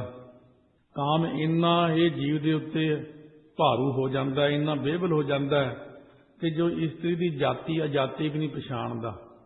ਸੋ ਇਸ ਕਰਕੇ ਇਹ ਨਹੀਂ ਦੇਖਦਾ ਕਿ ਕੀ ਚੰਗਾ ਮਾੜਾ ਇਹਦੇ ਵਿੱਚ। ਜਿਸ ਵੇਲੇ ਜਵਾਨ ਵਿਆਹੁਣ ਯੋਗ ਹੁੰਦਾ ਉਸ ਵੇਲੇ ਮਾਂ ਪਿਓ ਜਾ ਕਰਕੇ ਫਿਰ ਜਦੋਂ ਇਹਨਾਂ ਚੀਜ਼ਾਂ ਨੂੰ ਦੇਖਦੇ ਨੇ, ਬਹੁਤ ਸਾਰੀਆਂ ਚੀਜ਼ਾਂ ਦੀ ਹੁਣ ਫੇਰ ਖੋਜ ਹੋਈ। ਡਾਕਟਰ ਇਹ ਗੱਲ ਕਹਿੰਦੇ ਨੇ, ਸਾਇੰਸਦਾਨ ਇਹ ਕਹਿੰਦੇ ਨੇ ਕਿ ਆਪਣੀ ਹੀ ਜਿਹੜੀ ਹੈ ਨਾ ਕੁਲ ਦੇ ਵਿੱਚ, ਆਪਣੀ ਹੀ ਕੁਲ ਦੇ ਵਿੱਚ ਜਿਵੇਂ ਰਿਸ਼ਤੇਦਾਰੀਆਂ 'ਚ ਹੀ ਆਪ ਦੇ ਵਿੱਚ ਹੀ ਸਕਿਆਂ ਵਿੱਚ ਲੋਕ ਕਈ ਵਿਆਹ ਕਰ ਲੈਂਦੇ ਨੇ। ਕਹਿੰਦੇ ਉਹ ਬਹੁਤ ਨੁਕਸਾਨਦਾਇਕ ਹੈ, ਉਹਦੇ ਨਾਲ ਬਿਮਾਰੀਆਂ ਬਹੁਤ ਲੱਗਦੀਆਂ ਨੇ ਇਨਸਾਨ ਨੂੰ। ਇਸ ਤਰ੍ਹਾਂ ਸਤਿਗੁਰੂ ਕਹਿੰਦੇ ਅਥਵਾ ਜਦੋਂ ਛੇਵੀਂ ਅਵਸਥਾ ਆਉਂਦੀ ਹੈ ਉਦੋਂ ਕਾਮ ਜਿਹੜਾ ਜਾਤ ਕੁਜਾਤ ਨਹੀਂ ਪੁੱਛਦਾ। ਜਿੱਥੇ ਤਾਂ ਪਹਿਲਾਂ ਕਹਿੰਦਾ ਸੀ ਮੈਂ ਬਹੁਤ ਬੜਾ ਸਾਧੂ ਹਾਂ, ਮੈਂ ਜਤੀ ਸਤੀ ਹਾਂ, ਫਿਰ ਜਦੋਂ ਡਿੱਗਣ ਲੱਗਿਆ ਫਿਰ ਦੇਖਿਆ ਹੀ ਨਹੀਂ ਕਿੱਥੇ ਡਿੱਗ ਪਿਆ। ਉਦੋਂ ਫਿਰ ਗੰਦਗੀ ਉੱਤੇ ਡਿੱਗ ਪਿਆ। ਜਿਵੇਂ ਸਿਆਣਿਆਂ ਦੀ ਕਹਾਵਤ ਹੈ, ਕਹਿੰਦੇ ਸਿਆਣਾ ਕਾਂ ਗੰਦਗੀ ਤੇ ਡਿੱਗਦਾ ਅਖੀਰ ਜਾ ਕੇ।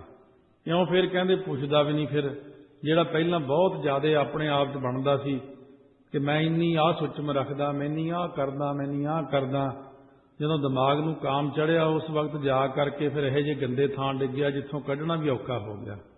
ਪਰ ਤੂੰ ਕੀ ਕਰਨਾ ਸਿੱਖ। ਛੇਵੇਂ ਕਾਮ ਨਾ ਪੁੱਛੈ ਜਾਤ।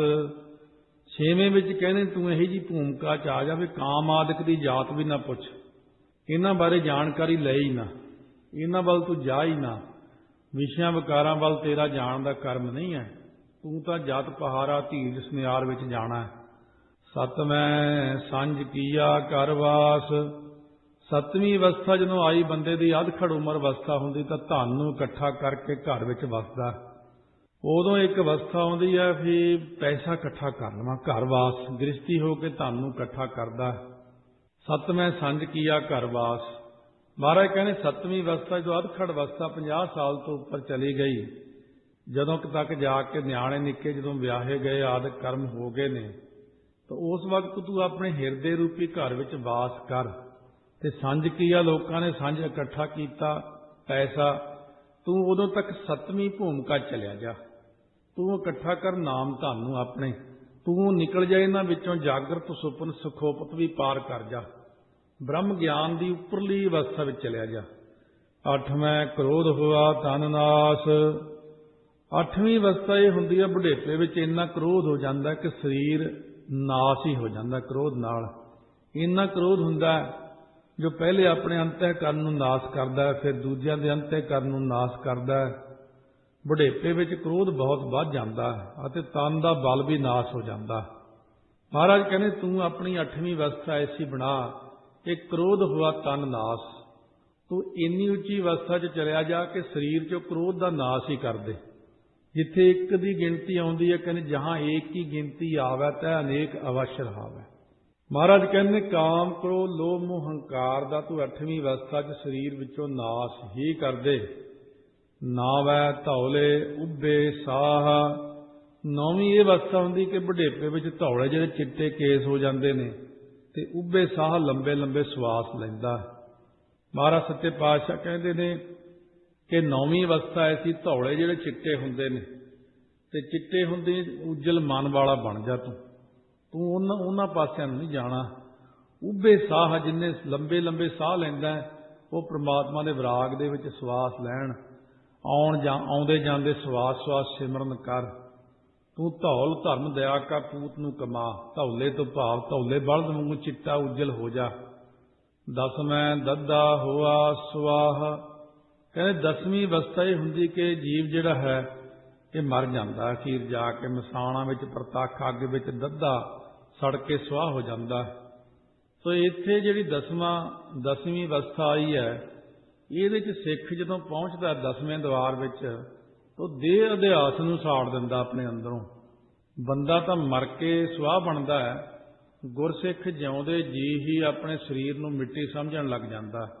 ਜਿਵੇਂ ਭਾਈ ਮਨੀ ਸਿੰਘ ਬੰਦ ਕਟਵਾਤਾ, ਆਤਮਿਕ ਤੌਰ ਤੇ ਜਿਉਂਦੇ ਹੋ ਜਾਣਾ ਅਤੇ ਦੇਹ ਅਧਿਆਸ ਵਿੱਚੋਂ ਨਿਕਲ ਜਾਣਾ, ਸਰੀਰ ਆਪਣੇ ਨੂੰ ਮਿੱਟੀ ਸਮਝ ਜਾਣਾ, ਸਰੀਰ ਨੂੰ ਸਮਝਣਾ ਕਿ ਨਿਰੀ ਸੁਆਹ ਹੀ ਹੈ। ਇਹ ਦਸਵੀਂ ਅਵਸਥਾ ਹੁੰਦੀ ਹੈ। ਇਸੇ ਤਰ੍ਹਾਂ ਦੋਨੋਂ ਹੀ ਅਵਸਥਾ ਨਾਲ ਆਪਾਂ ਕਥਨ ਕੀਤੀਆਂ ਨੇ। ਸਤਿਗੁਰੂ ਨੇ ਦੁਨਿਆਵੀ ਅਵਸਥਾ ਵੀ ਦੱਸੀ ਹੈ, ਉਹ ਤਾਂ ਹੈ ਸੰਸਾਰਕ ਮਾਇਆਵੀ ਅਵਸਥਾ। ਅਧਿਆਤਮਕ ਅਵਸਥਾ ਮਹਾਰਾਜ ਸੱਚੇ ਪਾਤਸ਼ਾਹ ਨੇ ਇੰਨੀ ਉੱਚੀ ਦੱਸ ਦਿੱਤੀ ਆਪਾਂ ਨੂੰ। ਗਏ ਸੇ ਗੀਤ ਪੁਕਾਰੀ ਧਾਹ, ਉੜਿਆ ਹੰਸ ਦਸਾਏ ਰਾਹ। ਸੋ ਜਿਹੜੇ ਸੰਗੀਤ ਤੋਂ ਭਾਵ ਸੰਗੀ ਮਸਾਣਾ ਵਿੱਚ ਸਾੜਨ ਵਾਲੇ ਨਾਲ ਗਏ ਸੀ, ਉਹ ਧਾਹ ਮਾਰ ਕੇ ਪੁਕਾਰਦੇ ਰੋਂਦੇ ਨੇ। ਅਸਲ ਵਿੱਚ ਸੰਗੀਤ ਤੋਂ ਭਾਵ ਹੁੰਦਾ ਸੰਗੀਤ ਸ਼ਾਸਤਰ ਅਨੁਸਾਰ ਜੋੜੀ ਵਾਜਾ ਵਜਾਉਣ ਵਾਲੇ ਜਿਹੜੇ ਨਾਲ ਰਬਾਬੀ ਗਏ ਸੀ, ਉਹ ਵੀ ਉੱਥੇ ਅਲਾਣੀਆਂ ਪੜ੍ਹਦੇ ਤੇ ਜੋੜੀ ਦੀ ਧਾਹ ਪੁਕਾਰ ਮਾਰਦੇ ਨੇ। ਤੋ ਇਹ ਤੋਂ ਭਾਵ ਗਏ ਸੇ ਗੀਤ ਪੁਕਾਰੀ ਧਾਹ। ਸੇ ਗੀਤ ਜਿਹੜੇ ਉਹ ਵਿਆਹ ਵਾਲੇ ਗੀਤ ਸੀ ਜਾਂ ਚਲੇ ਗਏ, ਹੁਣ ਧਾਹਾਂ ਮਾਰ ਕੇ ਪੁਕਾਰਦਾ। ਉਹ ਜਿਹੜੇ ਗੀਤ ਗਾਉਂਦਾ ਸੀਗਾ, ਗੁਣ ਗਣਾਉਂਦਾ ਸੀਗਾ, ਆਪਣੇ ਅੱਜ ਖੁਸ਼ੀਆਂ ਮਨਾਉਂਦਾ ਹੁੰਦਾ ਸੀ, ਉਹ ਵੀ ਸਾਰੇ ਗੀਤ ਖਤਮ ਹੋ ਗਏ, ਗਾਉਣੇ ਖਤਮ ਹੋ ਗਏ। ਸੋ ਬੁੱਢੇ ਆਦਮੀ ਦੇ ਮਰਨ ਵੇਲੇ ਜਿਹੜੇ ਨਾਲ ਕੁੜਮਾਦ ਗਏ ਉਹ ਤਾਂ ਗੀਤ ਗਾਉਂਦੇ ਨੇ, ਪਰ ਪੁੱਤਰ ਜਿਹੜੇ ਉਹ ਧਾਹਾਂ ਮਾਰ ਮਾਰ ਕੇ ਰੋਂਦੇ ਨੇ। ਜਿਸ ਵੇਲੇ ਸਰੀਰ ਚੋਂ ਕਹਿੰਦੇ ਉੜਿਆ ਹੰਸ ਦਸਾਏ ਰਾਹ, ਹੰਸ ਜੀਵ ਆਤਮਾ ਉੜਿਆ ਤਾਂ ਜਮਾ ਕੋਲੋਂ ਰਸਤਾ ਦਸਾਏ ਪਾਪ ਪੁੱਛਦਾ ਕਿ ਕਿਸ ਰਸਤੇ ਮੈਂ ਜਾਣਾ, ਕਿਉਂਕਿ ਪਾਪੀਆਂ ਦਾ ਰਸਤਾ ਹੋਰ ਹੈ, ਪੁੰਨੀਆਂ ਦਾ ਰਸਤਾ ਹੋਰ ਹੈ, ਗਿਆਨ ਵਾਲਾ ਰਸਤਾ ਹੋਰ ਹੈ। ਜਦੋਂ ਸਰੀਰ ਚੋਂ ਜੀਵ ਆਤਮਾ ਉੜਿਆ ਤਾਂ ਇਹਨੂੰ ਆਪਣਾ ਰਸਤਾ ਆਪ ਹੀ ਦਸਾਏ ਦੇ ਸੌਂਦਾ। ਉੜਿਆ ਹੰਸ ਦਸਾਏ ਰਾਹ। ਜਦੋਂ ਹੰਸ ਨਿਕਲਦਾ ਸਰੀਰ ਦੇ ਵਿੱਚੋਂ ਫਿਰ ਰਸਤਾ ਪੁੱਛਦਾ ਹੁਣ ਕਿੱਧਰ ਨੂੰ ਜਾਣਾ। ਰਸਤਾ ਤਾਂ ਪੁੱਛਦਾ ਕਿ ਜਦੋਂ ਸਰੀਰ ਚੋਂ ਆਤਮਾ ਜੀਵ ਆਤਮਾ ਨਿਕਲਦੀ ਬਾਹਰ, ਹਨੇਰਾ ਹੀ ਹਨੇਰਾ ਹੁੰਦਾ, ਇੰਨਾ ਹਨੇਰਾ ਹੁੰਦਾ ਇੱਕ ਕਦਮ ਵੀ ਨਹੀਂ ਪੁੱਟਿਆ ਜਾਂਦਾ ਬੰਦੇ ਤੋਂ। और फिर उत्थे रस्ता पुछदा हुण किधर नूं जावां। जे तां नाम जपिया होवे तां गल ही वखरी है, जे किते एक अद्धा पुन जाग पे तां वखरी गल है। सो जिवें भिखीविंड पिंड पैंदा संत बाबा करतार सिंह जी खालसा दे वड्डे भरा बापू हरनाम सिंह हाले जिउंदे ने, तां उन्हां दे घरे इस तरह की वार्तालाप हो गई भी कपड़े तार ते पाउण लग्या बंदा, करंट सी तार दे विच, लोहे की तार एवें खंभे नूं मन छड्डणी। तो उस वक्त तो चढ़ाई कर गया, तो करंट लगन नाल जदों संस्कार करन लगे जिउंदा हो गया। तो उस वक्त बापू जी कहंदे मैं अगे होके पुछया तू मुड़िया? कहंदा मैं तो अचानक ही गया सी उपर, मैं बहुत हनेरा सी, मैनूं तां कोई दींदा ही नहीं सी अगे भी कित्थे जावां, किधर नूं जावां, की करां।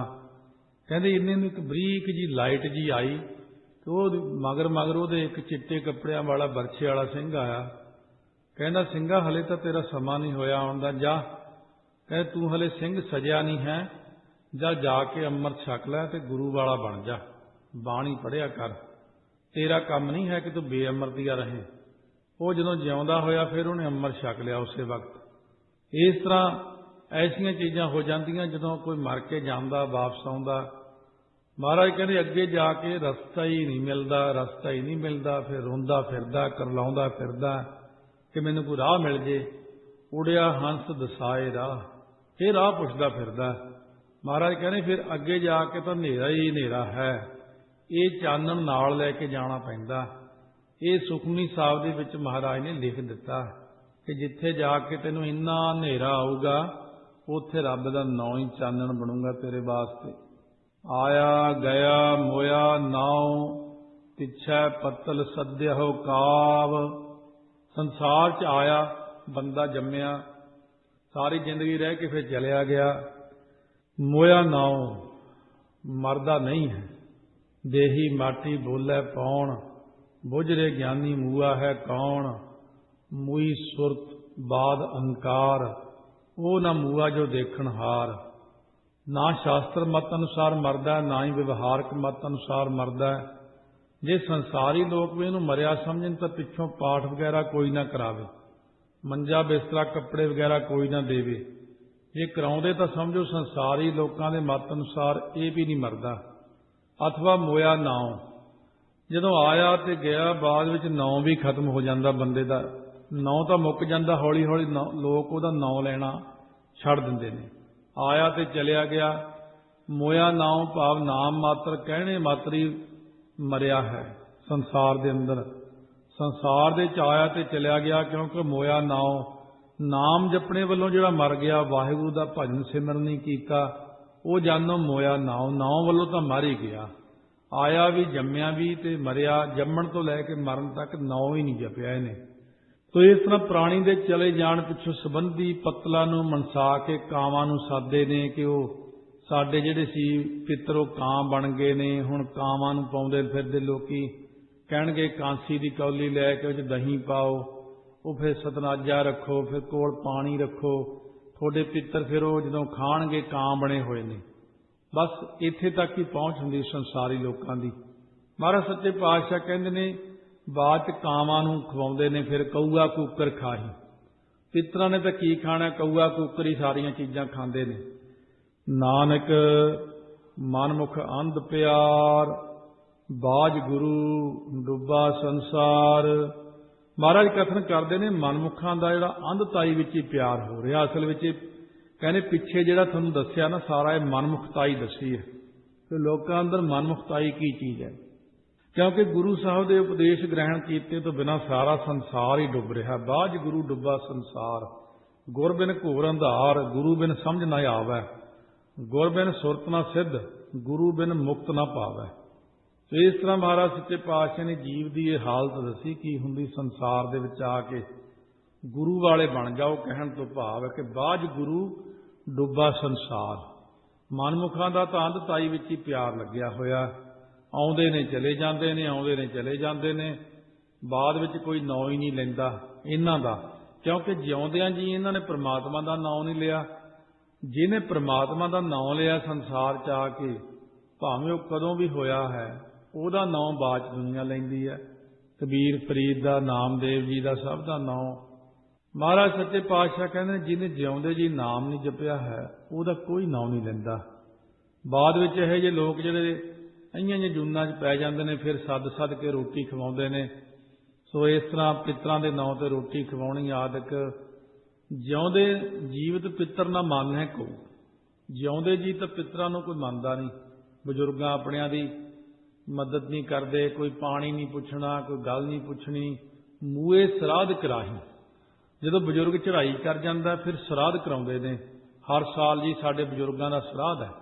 ਜਦ ਦੁਨੀ ਚੰਦ ਦੁੱਪੜ ਕੋਲ ਮਹਾਰਾਜ ਲਾਹੌਰ ਗਏ, ਦੁਨੀ ਚੰਦ ਨੇ ਉਸ ਵਕਤ ਮਹਾਰਾਜ ਸੱਚੇ ਪਾਤਸ਼ਾਹ ਨੂੰ ਸਾਡੇ ਸਰਾਧ ਹੈ ਤਾਂ ਬਜ਼ੁਰਗਾਂ ਦੇ। ਤਾਂ ਮਹਾਰਾਜ ਸੱਚੇ ਪਾਤਸ਼ਾਹ ਕਹਿੰਦੇ ਅੱਛਾ ਬਜ਼ੁਰਗ ਤੇਰਾ ਕਿੱਥੇ ਹੈ? ਉਹ ਤਾਂ ਜੀ ਸਵਰਗਵਾਸੀ ਹੋ ਗਏ, ਸਵਰਗਾਂ 'ਚ ਬੈਠਾ। ਮਹਾਰਾਜ ਸੱਚੇ ਪਾਤਸ਼ਾਹ ਕਹਿੰਦੇ ਅੱਛਾ ਵੀ ਇਹ ਖੀਰ ਖਵਾਉਣਾ ਪੰਡਤਾਂ ਨੂੰ, ਪੂੜੀਆਂ ਇਹ ਖਵਾ ਰਹੇ ਜਿਹੜੀ ਚੀਜ਼ਾਂ, ਇਹ ਫਿਰ ਤੇਰੇ ਬਜ਼ੁਰਗ ਨੂੰ ਪਹੁੰਚਣੀ? ਕਹਿੰਦੇ ਹਾਂ ਜੀ। ਮਹਾਰਾਜ ਕਹਿੰਦੇ ਰਹਿਣ ਦਿਆ ਕਰੋ। ਕਿਉਂ ਐਵੇਂ? ਆ ਤੇਰਾ ਬਜ਼ੁਰਗ ਬਘਿਆੜ ਬਣ ਕੇ ਜੰਗਲ 'ਚ ਬੈਠਾ ਔਰ 7 ਦਿਨ ਦਾ ਭੁੱਖਾ। ਔਰ ਜਾਂ ਖੀਰ ਦੀ ਥਾਲੀ ਭਰ ਕੇ ਲੈ ਜਾ, ਤੁਰ ਕੇ ਜਾ ਉੱਥੇ ਝਾੜੀਆਂ 'ਚ ਬੈਠਾ। ਕਹਿੰਦਾ ਮਹਾਰਾਜ ਬਘਿਆੜ ਤਾਂ ਮੈਨੂੰ ਖਾ ਜਾਏਗਾ। ਕਹਿੰਦੇ ਨਹੀਂ, ਤੈਨੂੰ ਦੇਖ ਕੇ ਉਹ ਪਛਾਣ ਲੈਣਾ, ਤੈਨੂੰ ਖਾਂਦਾ ਨਹੀਂ। ਉਹਨੂੰ ਪਹਿਲਾਂ ਤਾਂ ਖੀਰ ਖਵਾ, ਮਾਸਾਹਾਰੀ ਜੀਵ ਹੈ, ਖੀਰ ਖਵਾ ਉਹਨੂੰ। ਖੀਰ ਖਾ ਕੇ ਫਿਰ ਉਹ ਸਰੀਰ ਛੱਡ ਜਾਏਗਾ, ਫਿਰ ਤੈਨੂੰ ਦੱਸੂਗਾ ਕੀ ਗੱਲ ਸੀ। ਸੋ ਉਸ ਵਕਤ ਦੁਨੀ ਚੰਦ ਦੁੱਪੜ ਦੇ ਘਰ ਦੇ ਉੱਤੇ 7 ਝੰਡੇ ਲਾਏ ਹੋਏ ਸੀ। ਜਿਹਦੇ ਕੋਲ 1 ਲੱਖ ਰੁਪਈਆ ਹੁੰਦਾ ਸੀ ਉਹ ਆਪਦੇ ਘਰ ਦੇ ਉੱਤੇ 1 ਝੰਡਾ ਲਾ ਦਿੰਦਾ ਹੁੰਦਾ ਸੀ, ਅਤੇ ਉਹਦੇ ਘਰੇ 7 ਲੱਖ ਰੁਪਈਆ ਹੋਣ ਕਰਕੇ ਉਹਨੇ 7 ਝੰਡੇ ਲਾਏ ਸੀ। ਇਹ ਕਹਾਵਤ ਉੱਥੋਂ ਚੱਲੀ ਵੀ ਤੇਰੇ ਬੜੇ ਝੰਡੇ ਝੂਲਦੇ ਆ। ਹੁਣ ਨਹੀਂ ਕੋਈ ਲਾਉਂਦਾ ਝੰਡੇ, ਉਦੋਂ ਲੋਕ ਲਾਉਂਦੇ ਹੁੰਦੇ ਸੀ। ਉਸ ਵਕਤ ਜਾ ਕੇ ਜਦੋਂ ਖੀਰ ਰੱਖੀ ਬਘਿਆੜ ਦੇ ਅੱਗੇ, ਨਿਕਲ ਆਇਆ, ਖਾ ਖੂ ਕੇ ਉੱਥੇ ਹੀ ਲਿਟ ਗਿਆ, ਸਰੀਰ ਛੱਡਤਾ, ਰੂਹ ਬਾਹਰ ਆ ਗਈ, ਖੜ ਗਿਆ ਸਾਹਮਣੇ। ਪਿਤਾ ਜੀ ਤੁਸੀਂ ਤਾਂ ਬਹੁਤ ਦਾਨ ਪੁੰਨ ਕਰਦੇ ਸੀ, ਐਂ ਕਰਦੇ ਸੀ, ਇਹ ਬਘਿਆੜ ਦੀ ਜੂਨੀ ਕਿਵੇਂ ਆ ਗਏ? ਕਹਿਣ ਲੱਗਿਆ ਪੁੱਤ ਗੱਲ ਇਹ ਆ ਵੀ ਇਹ ਜਿਹੜਾ ਨਾ ਦਾਨ ਪੁੰਨ ਇਹ ਤਾਂ ਸਾਰਾ ਉਰੇ ਹੀ ਮੁੱਕ ਜਾਂਦਾ। ਰੱਬ ਦਾ ਨਾਂ ਤਾਂ ਮੈਂ ਜਪਿਆ ਨਹੀਂ, ਰੱਬ ਦੇ ਨਾਂ ਨੇ ਮਦਦ ਕਰਨੀ ਸੀ ਮੇਰੀ। ਇਹ ਜਦੋਂ ਮੈਂ ਚੜ੍ਹਾਈ ਕਰਨ ਲੱਗਿਆ, ਗੁਆਂਢੀਆਂ ਦੇ ਘਰ ਮੱਛੀ ਬਣਦੀ ਸੀ। ਮੱਛੀ ਨੂੰ ਉਹ ਤੜਕਾ ਜਿਹਾ ਲਾਉਂਦੇ, ਮੇਰੇ ਨੱਕ 'ਚ ਖੁਸ਼ਬੂ ਪਈ ਜਾਂ ਮੱਛੀ ਦੀ ਬਦਬੂ ਜੀ ਆਈ, ਤਾਂ ਉਸ ਵਕਤ ਮੇਰਾ ਸੁਰਤ ਹੀ ਚਲੀ ਗਈ ਕਿ ਮੱਛੀ ਨਹੀਂ ਖਾਧੀ ਕਦੇ ਜ਼ਿੰਦਗੀ 'ਚ। ਜਦੋਂ ਹੀ ਸਰੀਰ ਛੱਡਤਾ ਉਹਦੇ ਕਰਕੇ ਮੈਨੂੰ ਮਾਸਾਹਾਰੀ ਜੀਵ ਬਣਨਾ ਪਿਆ। ਮਾਸਾਹਾਰੀ ਜੀਵ ਬਣਨੇ ਕਰਕੇ ਮੈਂ ਇੱਥੇ ਮਾਸ ਖਾਂਦਾ ਤੇ ਮੈਂ ਰੋਵਾਂ ਵੀ, ਇੰਨੀ ਦਾਨ ਪੁੰਨ ਵੀ ਕੀਤੇ, ਇੰਨੇ ਆਇਆਂਗੇ ਦੀ ਆਹ ਵੀ ਕੀਤੀ, ਸਾਰੀ ਗੱਲਬਾਤ। ਪਰ ਅੰਤਕਾਲ ਜੋ ਅੰਤਕਾਲ ਨੂੰ ਸਿਮਰਨਾ ਫਿਰ ਉਹੀ ਬਣਨਾ। ਇਸ ਕਰਕੇ ਭਗਤ ਨਾਮਦੇਵ ਦਾ ਸ਼ਬਦ ਜਾਣਦੇ ਸਾਰੇ। ਕਹਿੰਦੇ ਫਿਰ ਮੈਂ ਉਸ ਵਕਤ ਬਘਿਆੜ ਬਣ ਗਿਆ। ਹੁਣ ਤੇਰੇ ਘਰੇ ਨਿਰੰਕਾਰ ਆਇਆ। ਕਹਿੰਦੇ ਅੱਛਾ ਗੁਰੂ ਨਾਨਕ ਦੇਵ ਜੀ ਆਏ ਨੇ, ਹੁਣ ਸੇਵਾ ਕਰ ਲੈ, ਨਾਲੇ ਤਾਂ ਮੇਰਾ ਹੁਣ ਭਲਾ ਕਰ ਦਿਆ। ਉਹਨਾਂ ਨੇ ਦੇਖ ਮੈਂ ਉਹਨਾਂ ਦੀ ਕਿਰਪਾ ਨਾਲ ਚੱਲਿਆ ਹੁਣ, ਤੇ ਨਾਲੇ ਤੇਰਾ ਭਲਾ, ਨਾਲੇ ਟੱਬਰਾਂ ਦਾ, 21 ਕੁਲਾਂ ਦਾ ਉਧਾਰ ਕਰਾ ਲਈ ਹੁਣ ਤੂੰ। ਇਸ ਕਰਕੇ ਮਹਾਰਾਜ ਸੱਚੇ ਪਾਤਸ਼ਾਹ ਨੇ ਭਲਾ ਕੀਤਾ। ਤਾਂ ਸਤਿਗੁਰੂ ਮਹਾਰਾਜ ਸੱਚੇ ਪਾਤਸ਼ਾਹ ਆਪਾਂ ਨੂੰ ਵੀ ਫਰਮਾਉਂਦੇ ਨੇ। ਹੁਣ ਜੀਵ ਦੀਆਂ ਅਵਸਥਾਵਾਂ ਕਥਨ ਕਰਦੇ ਨੇ, ਕਿਸ ਤਰ੍ਹਾਂ ਦੀ ਅਵਸਥਾ ਹੁੰਦੀ। ਮਹੱਲਾ ਪਹਿਲਾ 10 ਬਾਲਤਣ 20 ਰਵਣ, ਤੀਸਾ ਕਾ ਸੁੰਦਰ ਕਹਾਵੈ। 10 ਵਰ੍ਹਿਆਂ ਤੱਕ ਤਾਂ ਬਾਲਕ ਅਵਸਥਾ ਹੀ ਗਿਣੀ ਜਾਂਦੀ ਹੈ, 20 ਵਰ੍ਹਿਆਂ ਤੱਕ ਰਵਣ ਹੁੰਦਾ, ਕਿਸ਼ੋਰ ਅਵਸਥਾ ਹੁੰਦੀ ਹੈ, 30 ਵਰ੍ਹਿਆਂ ਤੱਕ ਕਹਿੰਦਾ ਮੇਰੇ ਵਰਗਾ ਕੋਈ ਸੋਹਣਾ ਹੀ ਨਹੀਂ, 40 ਪੁਰ ਹੋਏ, 85 ਪਾਗ ਖਿਸੈ, 60 ਕੇ ਬੁਢੇਪਾ ਆਵੈ। 40 ਵਰ੍ਹਿਆਂ ਦਾ ਪੂਰਾ ਜਵਾਨ ਹੁੰਦਾ। 85 ਤੋਂ ਭਾਵ 50 ਵਰ੍ਹਿਆਂ ਦਾ ਜਦੋਂ ਇਹ ਜੀਵ ਹੋ ਜਾਂਦਾ ਹੈ ਤਾਂ ਜਵਾਨੀ ਤੋਂ ਪੈਰ ਖਿਸਕ ਜਾਂਦਾ ਹੈ। ਫਿਰ 60 ਸਾਲਾਂ ਦਾ ਹੋ ਜਾਵੇ ਤਾਂ ਬੁਢੇਪਾ ਆ ਜਾਂਦਾ। 70 ਕਾ ਮਤਹੀਣ, 80 ਕਾ ਵਿਵਹਾਰ ਨਾ ਪਾਵੈ। 17 ਸਾਲਾਂ ਦਾ ਹੋ ਜਾਵੇ ਤਾਂ ਸ਼ੁਭ ਮਤੀ ਤੋਂ ਹੀਣਾ ਹੋ ਜਾਂਦਾ, ਕਿਉਂਕਿ ਜਿਹੜੇ ਦਿਮਾਗ ਦੇ ਪੁਰਜੇ ਉਹ ਢਿੱਲੇ ਪੈ ਜਾਂਦੇ ਨੇ। ਲਾਈਨ ਉਹਨਾਂ ਦੀ ਸਾਰੀ ਲਾਈਨਮੈਂਟ ਹੀ ਖਰਾਬ ਹੋ ਜਾਂਦੀ। ਦੇਖਦਾ ਕਿੱਧਰ ਨੂੰ ਹੈ, ਸੋਚਦਾ ਕੁਛ ਹੈ, ਕਰਦਾ ਕੀ ਹੈ, ਹੋਣਾ ਕੁਛ ਹੈ, ਕੁਛ ਪਤਾ ਨਹੀਂ ਲੱਗਦਾ। ਨੈਨੋ ਨੀਰ ਬਹਿ ਤਨ ਕੀਨਾ, ਭਏ ਕੇਸ ਦੁੰਦਬਾਨੀ, ਰੂਧਾ ਕੰਠ ਸ਼ਬਦ ਨਹੀਂ ਉਚਰਾ, ਕਿਆ ਕਰੈ ਪ੍ਰਾਨੀ। ਪਰ ਜਿਹੜੇ ਮਹਾਰਾਜ ਸੱਚੇ ਪਾਤਸ਼ਾਹ ਕਹਿੰਦੇ ਗੁਰਮੁਖ ਬੁੱਢੇ ਕਦੇ ਨਾਹੀ, ਜਿਨ੍ਹਾਂ ਅੰਤਰ ਸੁਰਤ ਗਿਆਨ। ਜੇ ਭਜਨ ਬੰਦਗੀ ਵਾਲੇ ਪਾਸੇ ਲੱਗ ਜੇ ਫੇਰ ਇਹ ਹਾਲਾਤ ਨਹੀਂ ਹੁੰਦੇ। 80 ਸਾਲਾਂ ਦਾ ਹੋ ਜਾਏ ਤਾਂ ਕੁਝ ਕਾਰ ਵਿਹਾਰ ਕਰਨਾ ਨਹੀਂ ਪਾਉਂਦਾ, ਹੱਥ ਪੈਰ ਜਿਹੜੇ ਹਿੱਲਣੋਂ ਹਟ ਜਾਂਦੇ ਨੇ, ਨਵੈ ਕਾ ਸਹਿਜਾਸਣੀ ਮੂਲ ਨਾ ਜਾਣੈ ਆਪ ਬਲ। ਨਵੈ, ਸੋ ਇਸ ਤਰੀਕੇ ਨਾਲ ਨਵੈ ਨਹੀਂ ਕਹਿਣਾ, ਨਵੈ ਕਾ ਸਹਿਜਾਸਣੀ। 90 ਸਾਲਾਂ ਦਾ ਹੋ ਜਾਵੇ ਤਾਂ ਸਹਿਜਾ ਦੇ ਸਣੀ ਸਹਿਤ ਹੋ ਜਾਂਦਾ, ਸਹਿਜਾ ਹੀ ਆਸਣ ਹੋ ਜਾਂਦਾ। ਫਿਰ ਤਾਂ ਸਹਿਜਾ ਤੋਂ ਉੱਠ ਕੇ ਨਹੀਂ ਚੱਲ ਸਕਦਾ ਨਾ। ਸਾਰਿਆਂ ਦਾ ਮੂਲ ਅਧਿਸ਼ਟਾਨ ਰੂਪ ਜੋ ਪ੍ਰਮਾਤਮਾ ਹੈ, ਉਹ ਆਪਣਾ ਬਲ ਰੂਪ ਉਹਨੂੰ ਫਿਰ ਵੀ ਨਹੀਂ ਜਾਣਦਾ। ਮੂਲ ਨਾ ਜਾਣੈ ਆਪ ਬਲ। ਜੀਵ ਦਾ ਆਪਣਾ ਬਲ ਜੋ ਸਤ ਚੇਤਨ ਆਨੰਦ ਰੂਪ ਮੂਲ ਉੱਕਾ ਹੀ ਨਹੀਂ ਜਾਣਦਾ। ਵਡੇਪੇ ਦੇ ਆਉਣ ਵਾਲ ਕਰਕੇ ਆਪਣਾ ਜੋ ਜਵਾਨੀ ਦਾ ਬਲ ਹੈ ਉਹਨੂੰ ਕਦਾਚਿਤ ਜਾਣਦਾ ਹੀ ਨਹੀਂ। ਮੂਲ ਨਾ ਜਾਣੈ ਆਪ ਬਲ, ਇਸ ਕਰਕੇ ਆਪਣੇ ਬਲ ਨੂੰ ਜਾਣਦਾ ਨਹੀਂ ਹੈ, ਪਿਛਲੇ ਬਲ ਨੂੰ ਨਹੀਂ ਜਾਣਿਆ, ਅਥਵਾ ਜਿਹੜਾ ਬਲ ਸੀ ਇਹਦੇ ਅੰਦਰ ਸਤ ਚੇਤਨ ਆਨੰਦ ਸਰੂਪ ਉਹਨੂੰ ਵੀ ਨਹੀਂ ਜਾਣਿਆ ਇਹਨੇ। ਢੰਡੋਲ ਮੈਂ ਢੂੰਡ ਮੈਂ ਡਿੱਠ ਮੈਂ ਨਾਨਕ ਜਗ ਧੂਏ ਕਾ ਧਵਲ ਹਰ। ਕਹਿੰਦੇ ਮਹਾਰਾਜ ਕਹਿੰਦੇ ਢੰਡੋਲ ਮੈਂ ਢੂੰਡ ਮੈਂ ਹੁੰਦਾ, ਢੂੰਡ ਢਾਂਡ ਕੇ ਚੰਗੀ ਤਰ੍ਹਾਂ ਅਸੀਂ ਦੇਖਿਆ, ਇਹ ਸਾਰਾ ਜਗ ਧੂਏ ਦੇ ਧਵਲ ਹਰ ਹੁੰਦਾ। ਮੰਦਰ ਧਵਲ ਹਰ, ਜਿਵੇਂ ਬਹੁਤ ਧੂਆਂ ਉੱਠੇ ਤਾਂ ਇੱਕ ਅਸਮਾਨ 'ਚ ਘਰ ਜਿਹਾ ਬਣ ਜਾਂਦਾ, ਕਹਿੰਦੇ ਧਵਲ ਹਰ ਹੁੰਦਾ ਧੂਏ ਦਾ ਮੰਦਰ। ਧੂਏ ਦੇ ਮੰਦਰ ਵਾਂਗੂ ਝੂਠਾ ਹੀ ਹੈ ਇਹ ਸੰਸਾਰ ਸਾਰਾ, ਸਰੀਰ ਵੀ ਝੂਠਾ। ਜਿਵੇਂ ਧੂਏ ਦਾ ਮੰਦਰ ਪ੍ਰਤੀਤ ਹੁੰਦਾ ਪਰ ਵਾਸਤਵ ਦੇ ਵਿੱਚ ਹੁੰਦਾ ਨਹੀਂ, ਇਹ ਸੰਸਾਰ ਇਸੇ ਤਰ੍ਹਾਂ ਹੀ ਹੈ। ਕਹਿੰਦੇ ਫਿਰ ਢੰਡੋਲਮ ਢੂੰਡਮ ਡਿੱਠ ਮੈਂ, ਬਹੁ ਸ਼ਾਸਤਰ ਬਹੁ ਸਿਮਰਤੀ ਪੇਖੇ ਸਰਬ ਢੰਡੋਲ ਪੂਜ ਸਨਾਹੀ ਹਰ ਹਰੇ ਨਾਨਕ ਨਾਮ ਅਮੋਲ। ਢੰਡੋਲਿਆ ਹੈ ਵੇਦਾਂ ਸ਼ਾਸਤਰਾਂ ਦੁਆਰੇ, ਢੂੰਡਿਆ ਗੁਰਾਂ ਦੁਆਰੇ, ਡਿੱਠ ਦੇਖਿਆ ਆਪਣੇ ਅਨੁਭਵ ਦੁਆਰਾ। ਇਹ ਜੱਗ ਸਾਰਾ ਧੂਏ ਦਾ ਪਹਾੜ ਹੀ ਹੈ। ਸਾਰੇ ਵੇਦ ਸ਼ਾਸਤਰ ਵੀ ਕਹਿੰਦੇ ਆ, ਸਤਿਗੁਰੂ ਵੀ ਕਹਿੰਦੇ ਆ, ਆਪਣੇ ਅਨੁਭਵ ਨਾਲ ਹੀ ਦੇਖਿਆ, ਢੂੰਡਣੇ ਵਾਲਾ ਹੋ ਕੇ ਢੂੰਡ ਕੇ ਮੈਂ ਦੇਖਿਆ, ਸੰਪੂਰਨ ਜੱਗ ਧੂਏ ਦਾ ਪਹਾੜ ਜਾਂ ਧਵਲ ਹਰ ਮੰਦਰ ਵਾਂਗੂ। ਇਹ ਜਗ ਧੂਏ ਕਾ ਪਹਾੜ ਤੈਂ ਸਾਚਾ ਮਾਨਿਆ ਕੇ ਵਿਚਾਰ। ਪੌੜੀ ਪਹਿਲੇ ਪਾਤਸ਼ਾਹ ਪੌੜੀ ਦੀ ਬਖਸ਼ਿਸ਼ ਹੁਣ ਅੱਗੇ ਕਰਦੇ ਨੇ। ਤੂੰ ਕਰਤਾ ਪੁਰਖ ਅਗੰਮ ਹੈ ਆਪ ਸ੍ਰਿਸ਼ਟ ਉਪਾਤੀ। हे ਵਾਹਿਗੁਰੂ ਜੀ, ਤੁਸੀਂ ਪੁਰਖ ਤੋਂ ਅਗੰਮ ਤੋਂ ਭਾਵ ਖੌਫ ਤੋਂ ਰਹਿਤ ਹੈ। ਤੁਸੀਂ ਆਪਣੀ ਇੱਛਾ ਅਨੁਸਾਰ ਹੀ ਆਪ ਹੀ ਸਾਰੀ ਦੁਨੀਆ ਪੈਦਾ ਕੀਤੀ। ਰੰਗ ਪਰੰਗ ਵਿਪਾਰਜਨਾ ਬਹੁ ਬਹੁ ਵਿਧ ਭਾਂਤੀ। ਬਹੁ ਵਿਧ ਬਹੁਤ ਪ੍ਰਕਾਰ ਦੇ ਰੰਗ ਅਤੇ ਬਹੁਤ ਭਾਂਤੀ ਬਹੁਤ ਪ੍ਰਕਾਰ ਦੇ ਪਰੰਗ ਹੁੰਦੇ, ਮਿਸ਼ਰਤ ਰਲੇ ਮਿਲੇ ਰੰਗ ਉਪਾਰਜਨਾ ਹੁੰਦੀ ਪੈਦਾ ਕੀਤੇ ਨੇ। ਤੂੰ ਜਾਣ ਹੈ ਜਿਨ ਉਪਾਈਐ ਸਭ ਖੇਲ ਤੁਮਾਤੀ। ਜੋ ਆਪ ਜੀ ਨੇ ਸ੍ਰਿਸ਼ਟੀ ਪੈਦਾ ਕੀਤੀ ਹੈ, ਇਹਨੂੰ ਤੁਸੀਂ ਆਪ ਹੀ ਖਾਣਾ ਪੀਣਾ ਦੇਣਾ ਜਾਣਦੇ ਹੋ। ਇਹ ਸਾਰਾ ਖੇਲ ਤੁਮਾਤੀ ਤੋਂ ਭਾਵ ਤੁਮਾਤੀ ਹੈ ਆਪ ਜੀ ਦਾ ਹੀ ਹੈ। ਸਾਰਾ ਖੇਲ ਜਿਹੜਾ ਹੈ ਤੁਹਾਡੀ ਮਾਇਆ ਦੀ ਖੇਡ ਹੀ ਹੈ, ਸਾਰੀ ਰਚਨਾ ਤੁਸੀਂ ਆਪ ਹੀ ਕੀਤੀ ਹੈ। ਇੱਕ ਆਵ ਹੈ ਇੱਕ ਜਾਹੇ ਉਠ ਬਿਨ ਨਾਵੈ ਮਰ ਜਾਤੀ। ਇੱਕ ਸੰਸਾਰ ਚ ਆਉਂਦੇ ਨੇ, ਇੱਕ ਉੱਠ ਕੇ ਚਲੇ ਜਾਂਦੇ ਨੇ।